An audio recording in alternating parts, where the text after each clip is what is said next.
Disciplina. Interrogante.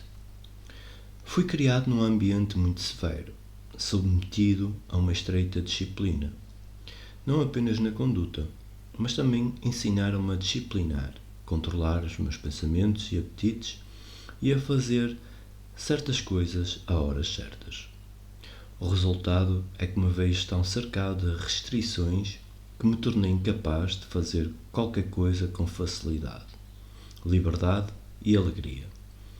Vendo o que se passa em torno de mim, nesta sociedade permissiva, desordem, sordidez, leviandade, indiferença às boas maneiras, sinto-me chocado, embora, secretamente, eu próprio desejo fazer algumas dessas coisas. A disciplina, todavia, impôs certos valores, ocasionou frustrações e deformações, mas não há dúvida que alguma disciplina é necessária.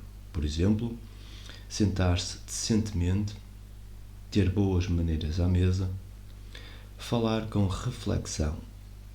Sem disciplina, não se poderiam perceber as belezas da música, da literatura ou da pintura.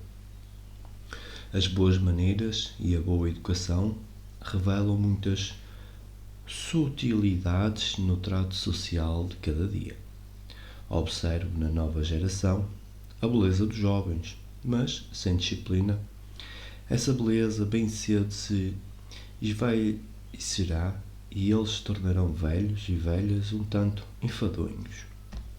É trágico, vemos um jovem flexível, ardoroso, belo, de olhos luminosos e sorriso simpático e, ao revê-lo, alguns anos após, ele se tornou quase irreconhecível, desordenado, endurecido, indiferente, cheio de banalidades, muito respeitável, duro, feio, reservado, sentimental. A disciplina certamente o teria salvo. Eu, que quase me matei de disciplina, muitas vezes pergunto a mim mesmo onde se acha o meio termo entre esta sociedade licenciosa e a cultura em que fui criado. Não existe uma maneira de viver sem a deformação e a repressão da disciplina, sendo, porém, cada indivíduo interiormente disciplinado. Krishnamurti. Disciplina significa aprender e não ajustar-se, reprimir, imitar o padrão que a autoridade consagrada considera nobre. Esta questão é muito complexa porque nela estão implicadas várias coisas: o aprender, o ser austero, o ser livre, o ser sensível e o ver a beleza do amor. No aprender não há acumulação. O saber difere do aprender. Saber é acumulação, conclusões, fórmulas, mas o aprender é um movimento constante, um movimento sem centro, sem começo nem fim. Para aprendermos sobre nós próprios, não deve haver acumulação de espécie alguma. Se há, isso não é aprender acerca de nós mesmos, porém, apenas aumentar o conhecimento acumulado a nosso respeito. Aprender é a liberdade de perceber, de ver. Não podeis aprender se não sois livre. Assim, o próprio ato de aprender é disciplina. Não tendes necessidade de disciplinar-vos para aprender. Por conseguinte, disciplina é liberdade. Esta nega todo ajustamento e controle, porque controle é a imitação de padrão. Um padrão significa repressão, repressão de o que é. E não há a aprender a respeito de o que é quando existe uma forma do que é bom e do que é mau. Aprender a respeito de o que é libertar-se de o que é. O aprender, portanto, é a mais elevada forma de disciplina. O aprender exige inteligência e sensibilidade. A austeridade do sacerdote e do monge é áspera. Eles repelam alguns dos seus apetites, mas não repelem outros que o costume sancionou. O santo representa o triunfo da violência austera. A austeridade é geralmente identificada como negação de si mesmo à força do brutal disciplinamento de exercícios e ajustamentos. Forceja o santo por bater um recorde, tal como o atleta, ou perceber a falsidade disso traz a sua austeridade própria. O santo é um ente entorpecido e pretencioso. Perceber isso é inteligência. Essa inteligência nunca salta de um extremo ao outro. Inteligência é a sensibilidade que compreende e, por conseguinte, evita os extremos. Mas isso não é a prudente mediocridade de permanecer no meio termo. Perceber isso claramente é aprender. E esse aprender requer estejamos livres de todas as conclusões e preconceitos. Tais conclusões e preconceitos resultam da observação feita pelo centro, o eu, que quer e que dirige. Interrogante. Não estáis simplesmente dizendo que, para vermos claramente, temos de ser objetivos? Krishnamurti. Sim, mas a palavra objetivo não é suficiente. Não estamos falando da crua objetividade do microscópio, porém de um estado em que existe compaixão, sensibilidade e profundeza. Disciplina, como dissemos, é aprender. E o aprender acerca da austeridade não implica violência a nós mesmos ou a outrem. A disciplina, como geralmente entendida, é ato da vontade, ou seja, violência. Em todo o mundo, parece ser crença geral que a liberdade é o fruto de uma prolongada disciplina. Ver claramente as coisas é disciplina. Para vermos claramente, necessitamos de liberdade e não de disciplina. A liberdade, portanto, não é o resultado final da disciplina. A própria compreensão da liberdade é disciplina. São duas coisas que andam sempre juntas, inseparavelmente. Quando se separam, há conflito. Para vencer esse conflito, entra a ação, a vontade e gera mais conflito. É a gama, cadeia sem fim. A liberdade, portanto, está no começo e não no fim. O começo é o fim. O aprender sobre tudo isso é, em si, disciplina. O aprender exige sensibilidade. Se não sois sensível a vós mesmo, a vosso ambiente, a vossas relações, se não sois sensível ao que se está passando em redor de vós, seja na cozinha, seja no mundo, então, por mais que vos disciplineis, vos ireis tornando cada vez mais insensível, cada vez mais egocêntrico, e isso gera problemas sem conta. Aprender é ser sensível a vós mesmos e ao mundo exterior, porque o mundo exterior é vós. Se sois sensível a vós mesmo, não podeis deixar de ser sensível ao mundo. Esta sensibilidade é a mais alta forma de inteligência. Não é a sensibilidade de um especialista, do médico, do cientista ou do artista. Essa fragmentação não produz sensibilidade. Como é possível amar sem sensibilidade? O sentimentalismo e o emocionalismo negam a sensibilidade, porque são terrivelmente cruéis, são responsáveis pelas guerras. Disciplina, pois, não é o adestramento ministrado pelo sargento no campo de manobras ou pela vontade em vós mesmos. O aprender durante todo o dia e durante o sono tem sua própria extraordinária disciplina, tão delicada como a folha primaveril, tão veloz como a luz. Nesse aprender há amor. O amor tem sua própria disciplina, cuja beleza escapa à mente exercitada, moldada, controlada, torturada. Sem essa disciplina, a mente não pode alcançar muito longe. O que é? Interrogante. Li muito de filosofia, psicologia, religião e política. Matérias essas que, em maior ou menor grau, aludem às relações humanas. Li também vossos livros, que se ocupam com o pensamento e as ideias e, por alguma razão, me sinto enfarado de tudo isso. Estive nadando num oceano de palavras e em toda a parte onde vou só se me oferecem mais palavras e ações derivadas dessas palavras. Conselhos, exortações, promessas, teorias, análises, remédios. Naturalmente, tudo isso deve ser posto de parte. Vós mesmo o fizestes, mas, para a maioria dos que vos têm lido e ouvido, o que dizeis são só palavras. Deve haver pessoas para as quais o que dizeis representa algo mais do que palavras, uma realidade absoluta, mas refiro-me aos demais. Eu gostaria de ultrapassar as palavras, ultrapassar a ideia, para viver em relação total com todas as coisas. pois, afinal de contas, essa relação é vida. Tendes dito que cada um deve ser mestre e discípulo de si próprio. É-me possível viver com toda a simplicidade, sem princípios, crenças e ideias? Posso viver livremente, sabendo que sou escravo do mundo? As crises não nos batem à porta antes de entrarem. Os desafios da vida de cada dia surgem antes de os pressentirmos.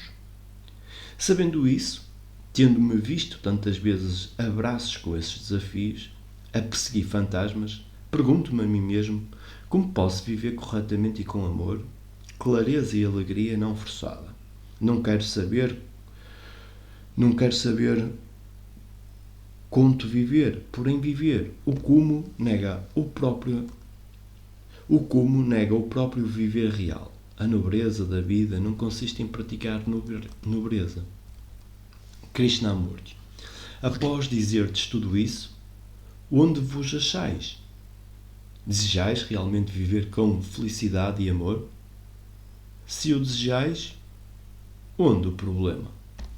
Interrogante. Eu o desejo de veras, mas isso não me leva a parte alguma. Há anos que desejo viver dessa maneira, mas não posso. Krishnamurti. Portanto, embora negueis o ideal, a crença, a diretiva, estáis com muita sutileza e de maneira indireta perguntando a mesma coisa que todos perguntam. É o conflito entre o que é e o que deveria ser. Interrogante. Mesmo tirando-se o que deveria ser, vejo que o que é horrível. Enganar a mim mesmo para não vê-lo seria muito pior ainda. Krishnamurti. Ver o que é ver o universo. E rejeitar o que é a origem do conflito. A beleza do universo está em o que é.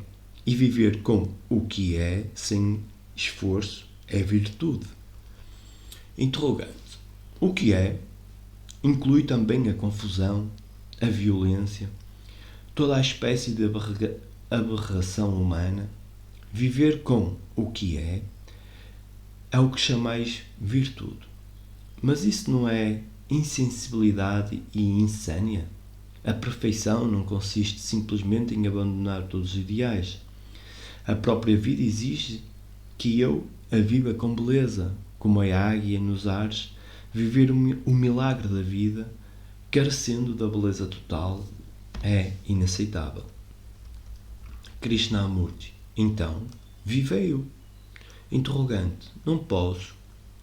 Krishnamurti. Se não podeis, vivei então em confusão. Não batalheis contra ela. Conhecendo toda a aflição que ela traz, vivei com ela, isto é, com o que é. E viver com o que é, sem conflito, liberta-nos dele. Interrogante. Quereis dizer que o nosso único defeito é sermos autocríticos? Krishnamurti. Não, de modo nenhum. Não sois suficientemente crítico. Não ides mais longe em vossa autocrítica. A própria entidade que critica precisa ser criticada e examinada. Se o exame é comparativo, feito de medida em punho, então esse padrão é o ideal. Se não há padrão nenhum, por outras palavras, se a mente não está sempre comparando e medindo, podeis observar o que é. E então, o que é já não é a mesma coisa. Interrogante. Observo-me sem nenhum padrão e, no entanto, continuo a viver sem beleza. Krishnamurti. Todo o exame requer um padrão, mas é possível observar de maneira que só haja observação, ver e nada mais, que só haja percepção, sem a entidade que percebe? Interrogante. Que quereis dizer? Krishnamurti. Há o ato de olhar. A aferição desse olhar é interferência, deformação do olhar. Não é olhar.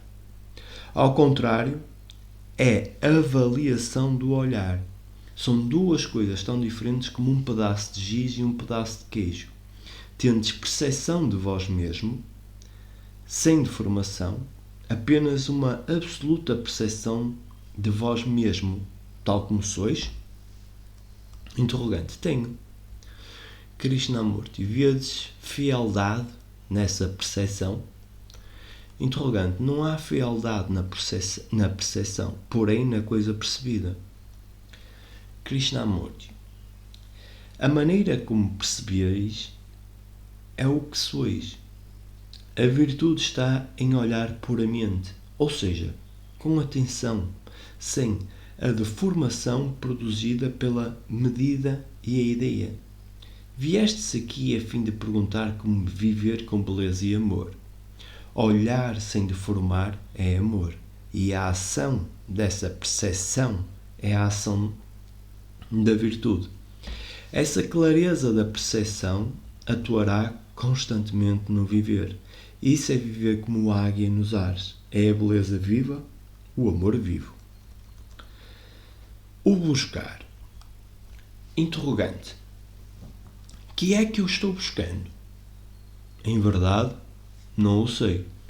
Mas há em mim um enorme anseio por algo que seja muito mais do que conforto, prazer e a satisfação do preenchimento. Tudo isso eu já tive. Mas essa é uma coisa muito superior a todas. Uma coisa existente numa insondável profundeza que clama por libertar-se, por dizer-me algo. Tenho esse sentimento há muitos anos, mas quando o examino não pareço capaz de atingi-la. Todavia, ela existe sempre, essa ânsia de ultrapassar as montanhas e os espaços ao encontro de uma certa coisa. Mas essa coisa talvez esteja diretamente à minha frente, sem que eu a veja. Não precisais ensinar-me a olhar. Li muitos dos vossos escritos e conheço o vosso modo de pensar a esse respeito. Desejo estender a mão e apoderar-me dessa coisa, embora saiba muito bem que não posso prender o vento na mão. Diz que, operando-se com habilidade um tumor, ele pode ser extirpado todo inteiro, intacto. Pela mesma maneira, eu gostaria de abarcar toda a terra, o firmamento, os mares, num só movimento e alcançar instantaneamente aquele estado de bem-aventurança. Isso é possível?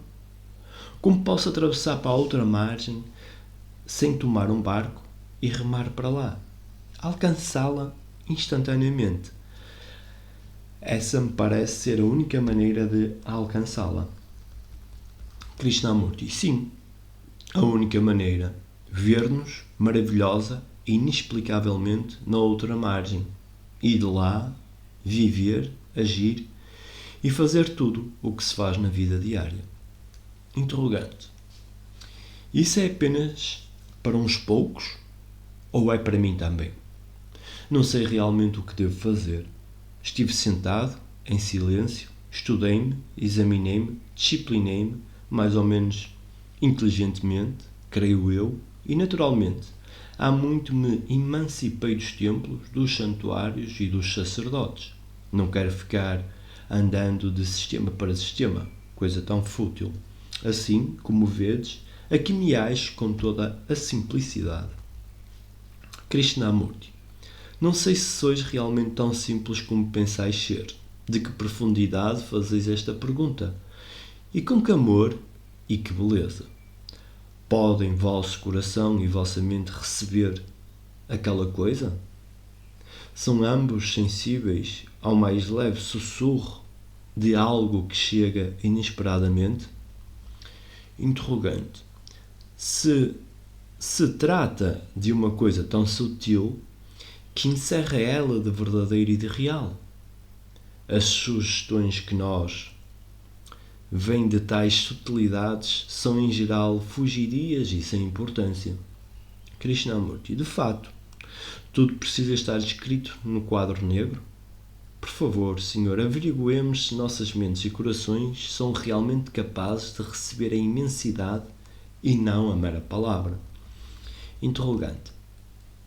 Eu, de fato, não sei, e este é o meu problema. Já fiz, com certa inteligência, quase tudo o que cumpre fazer. Pondo de parte todos os óbvios absurdos do nacionalismo, da religião organizada, da crença, essa interminável galeria de ninharias. Creio possuir a compaixão e creio que a minha mente é capaz de aprender as sutilezas da vida. Mas isso, de certo, não é suficiente. Assim que está faltando, que me cumpre fazer ou deixar de fazer. Krishnamurti. Não fazer nada é muito mais importante do que fazer alguma coisa. Pode a mente manter-se de toda inativa e, por conseguinte, sobremodo ativa? O amor não é a atividade do pensamento, não é a ação de boa conduta ou de virtude social. Como o amor não é cultivável, nada se pode fazer em relação a ele. Interrogante. Percebo o que entendeis ao dizer-des que a inação é a mais elevada forma da ação, a qual não significa fazer nada. Mas, por alguma razão, não posso aprendê-lo com o coração. Será porventura porque o meu coração está vazio, cansado de tantas atividades, que a inação me parece atraente? Não. Volto ao meu sentimento inicial de que existe essa coisa chamada amor e sei também que ela é a única coisa. Mas continuo de mãos vazias após dizê-lo. Krishnamurti. Significa isso que já não estáis buscando? Já não estáis a segredar a vós mesmo? Preciso alcançar uma certa coisa que se acha além dos montes mais remotos? Interrogante. Quereis dizer que devo abandonar esse sentimento que há tanto tempo abrigo, de que existe uma certa coisa além de todos os montes? Krishnamurti. Não se trata de abandonar coisa alguma. Mas, como acabamos de dizer, só há estas duas coisas: o amor e a mente vazia de pensamentos. Se realmente acabastes com tudo, se realmente fechastes a porta a todos os absurdos que o homem ajuntou, em sua busca de uma certa coisa, são então estas duas coisas, o amor e a mente vazia de pensamentos, apenas mais duas palavras, não diferentes de quaisquer outras ideias? Interrogante. Tenho o sentimento profundo do que não o são, mas falta-me a certeza. Assim tomo a perguntar-vos o que me cumpre fazer. Krishnamurti. Sabeis o que significa estar em comunhão com o que acabamos de dizer a respeito do amor e da mente? Interrogante. Creio que sim. Krishnamurti. Deveras o sabeis? Se há comunhão com aquelas duas coisas, então não há mais nada que dizer. Só há comunhão com aquelas duas coisas. Então todas as ações viram delas. Interrogante. O que me perturba é que ainda continuo a pensar que existe uma certa coisa que precisa ser descoberta, a qual porá todas as outras nos devidos lugares, na devida ordem. Krishnamurti. Sem aquelas duas coisas, não há possibilidade de se ir mais longe. E pode não haver necessidade de ir a parte alguma. Interrogante. Posso estar em comunhão a todas as horas?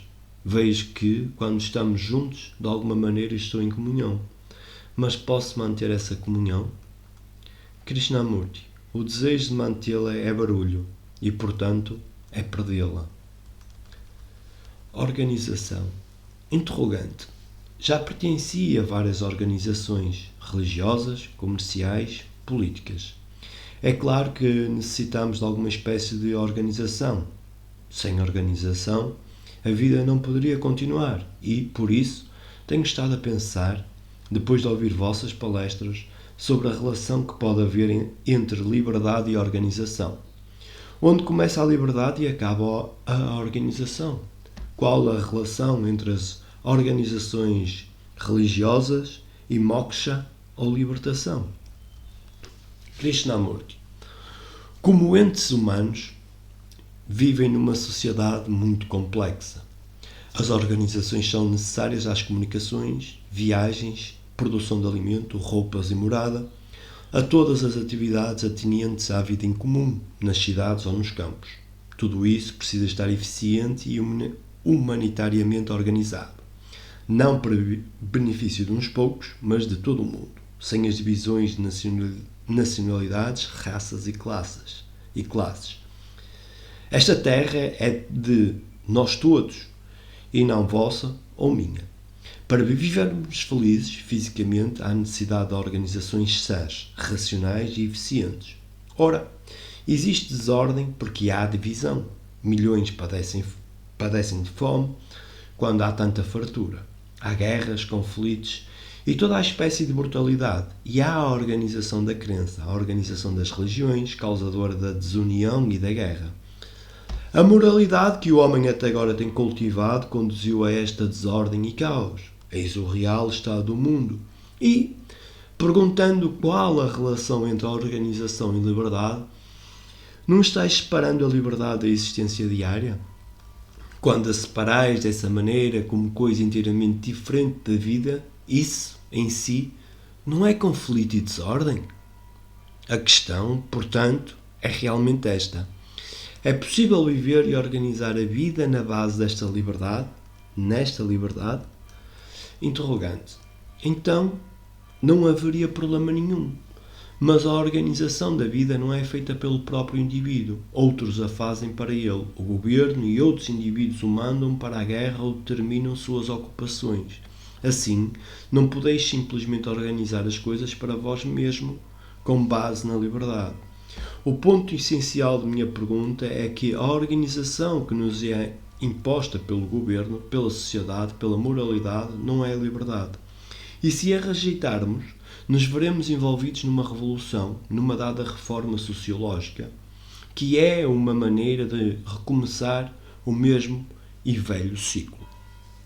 Nascemos numa organização que nos restringe a liberdade interior e exteriormente. Ou nos submetemos ou nos revoltamos. Estamos presos nesta armadilha. Por conseguinte, parece que a questão não é de organizar alguma coisa com base na liberdade. Krishnamurti. Não reconhecemos que nós criamos a sociedade, esta desordem, estas muralhas. Cada um de nós é responsável por tudo isso. O que somos, a sociedade é. A sociedade não difere de nós. Se vivemos em conflito, se somos ávaros, invejosos, medrosos, criamos uma sociedade de igual espécie. Interrogante. Há diferença entre o indivíduo e a sociedade. Eu sou vegetariano, a sociedade mata animais. Eu não quero ir para a guerra, a sociedade me forçará a ir. Podeis dizer que essa guerra é obra minha? Krishnamurti. Sim, senhor, por ela sois responsável. Vós a criastes com vossa nacionalidade, vossa avidez, inveja e ódio. Continuareis responsável pela guerra, enquanto abrigardes tais coisas em vosso coração, enquanto pertencerdes a alguma nacionalidade, credo ou raça. Só os que estão livres dela podem dizer que não criaram esta sociedade. Cabe-nos, pois, o dever de nos transformar e ajudar outros a se transformarem sem violência nem derramamento de sangue. Interrogante. Isso significa religião organizada? Krishnamurti. De modo nenhum. A religião organizada baseia-se na crença e na autoridade. Interrogante. Perdão. Aonde nos leva isso? Com respeito à nossa pergunta original acerca da relação entre liberdade e organização. A organização é sempre imposta pelo ambiente ou de liberdade. E a liberdade vem sempre do interior. São duas coisas incompatíveis. Krishnamurti. De onde partir? Tendes de partir da liberdade. Onde há liberdade, há amor. Essa liberdade e amor vos mostrará quando convém cooperar e quando não convém cooperar. Isso não é um ato de escolha, porque a escolha se origina da confusão. O amor e a liberdade é a inteligência. Portanto, o que nos interessa não é a divisão entre a organização e a liberdade. Porém, se podemos viver neste mundo sem a divisão de espécie alguma. E a divisão, e não a organização, que nega a liberdade e o amor. Quando a organização divide, leva à guerra. A crença, em qualquer forma, os ideais, por mais nobres e promissores que pareçam, causam divisão. A religião organizada é a causa da divisão, exatamente como as nacionalidades e os blocos de potências. Assim, prestai atenção a essas coisas que separam, que criam divisão entre os homens, quer como indivíduos, quer como coletividades. A família, a Igreja, o Estado são os criadores dessa divisão. O importante é o movimento do pensamento que divide. O próprio pensamento é sempre divisor e, assim, toda a ação baseada numa ideia ou ideologia é divisão. O pensamento cultiva o preconceito, a opinião, o juízo. Vendo-se em si mesmo dividido, busca o homem livrar-se dessa divisão. Não o conseguindo, espera ele integrar os diversos fragmentos, o que naturalmente é impossível. Não é possível integrar dois preconceitos. Viver neste mundo em liberdade significa viver com amor, evitando toda a forma de divisão. Havendo liberdade e amor, essa inteligência cooperará e saberá também quando não convém cooperar.